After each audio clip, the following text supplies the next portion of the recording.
अन्वी एक 9 साल की होशियार और जिज्ञासु लड़की थी। उसे किताबें पढ़ना, तारों को निहारना और अपने बगीचे में अकेले घूमना बहुत पसंद था। एक दिन गर्मी की छुट्टियों में जब वो एक पेड़ के नीचे बैठी किताब पढ़ रही थी, तभी उसने एक अजीब नज़ारा देखा। एक सफ़ेद खरगोश जिसमें लाल कोट और गोल चश्मा था, घड़ी देखता हुआ इधर उधर भाग रहा था। वो कुछ बड़बड़ा रहा था, ओह नहीं, देर हो गई, रानी मुझे सजा दे देगी। अन्वी चौंक गई, एक खरगोश जो बोल रहा है। उसने किताब बंद की और खरगोश के पीछे भागी। खरगोश एक पुराने पेड़ की जड़ के पास पहुंचा और अचानक गायब हो गया। अन्वी ने देखा कि वहां एक बड़ा गड्ढा था। क्या वो इसमें गिरा? कहते हुए उसने झांका और खुद भी उस गड्ढे में गिर पड़ी। वह नीचे गिरती रही, गिरती रही। दीवारों पर अजीब पेंटिंग्स थीं, तैरती हुई किताबें, उल्टे टेबल और हवा में झूमते कपड़े। तब वो एक नर्म घास पर गिरी। चारों ओर उजले रंगों की चमक थी और हवा में मीठी खुशबू थी। अन्वी उठी, अपनी पोशाक झाड़ी और बोली, ये जगह, क्या मैं सपने में हूँ? लेकिन ये सपना नहीं था। यह वंडरलैंड था, एक रहस्यमयी, जादुई और अनोखी दुनिया जहाँ कुछ भी मुमकिन था। अन्वी वंडरलैंड की घास पर खड़ी थी। उसके चारों ओर पेड़ थे जो झुककर बात कर रहे थे, फूल थे जो गा रहे थे और आसमान गुलाबी था जिसमें नीली मछलियां उड़ रही थीं। कहाँ आ गई हूँ मैं? अन्वी ने खुद से कहा। तभी पीछे से एक धीमी सी हंसी की आवाज आई। कभी कभी जवाब सवाल से पहले आता है। अन्वी ने घूमकर देखा, वहां कुछ नहीं था। लेकिन फिर हवा में एक मुस्कुराता हुआ चेहरा उभरा। धीरे धीरे उसका पूरा शरीर दिखने लगा। यह एक बिल्ली थी, पर साधारण बिल्ली नहीं। उसका नाम था चेशायर बिल्ली और वो हवा में गायब भी हो सकती थी। तुम कौन हो? अन्वी ने पूछा। बिल्ली मुस्कुराई, मैं वो हूँ जो हूँ, और कभी कभी वो भी जो नहीं हूँ। मुझे वापस घर जाना है, अन्वी बोली। तो गलत दिशा में जा रही हो, बिल्ली बोली। तो सही दिशा कौन सी है? उस पर निर्भर करता है कि तुम कहाँ जाना चाहती हो, बिल्ली ने मुस्कुराते हुए कहा और धीरे धीरे हवा में गायब होने लगी। अब अन्वी अकेली खड़ी थी, पर डर नहीं रही थी। उसने खुद से कहा, मुझे इस दुनिया को समझना है, शायद मुझे जवाब यहाँ मिले। अन्वी घने पेड़ों के बीच चलती जा रही थी। तभी उसने दूर से हंसी और बर्तनों की खनखने की आवाज सुनी। उसने पेड़ों को पार किया और सामने देखा, एक लंबी टेबल जिस पर कप, प्लेट, केक, चाय की केतली और रंग बिरंगे कुशन रखे थे। टेबल के पास 3 अजीब प्राणी बैठे थे। 1, एक लंबा आदमी जिसकी बड़ी हेड थी, यही था पगला हैटर। 2, एक खरगोश जो हर समय घड़ी देख रहा था, मार्च हरे। 3, एक सोया हुआ चूहा जो बीच बीच में नींद में कुछ बड़बड़ाता था। नमस्ते, अन्वी ने कहा। नमस्ते, यहाँ तो समय उल्टा चलता है, हैटर बोला। कहो, चाय को नमस्ते। फिर उसने अन्वी को बैठने का इशारा किया।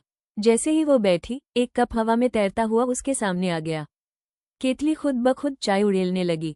केक खुद से कटकर प्लेटों में आ गया।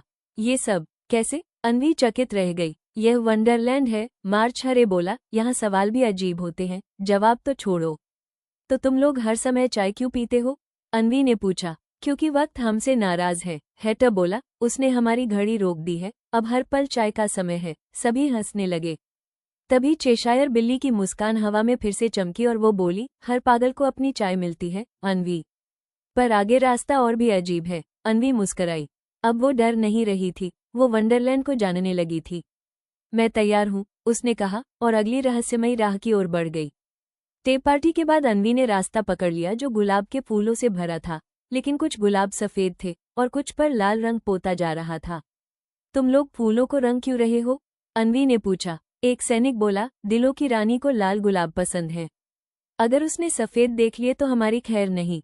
अचानक जमीन कांपी, तुरही बजने लगी। सैनिक सीधे हो गए। रानी आ रही है। एक विशाल ताश के पत्तों जैसी सेना के बीच एक औरत चली आ रही थी, सिर पर बड़ा सा मुकुट, हाथ में राजदंड और गुस्से से लाल चेहरा। ये थी दिलों की रानी। कौन है ये छोटी लड़की?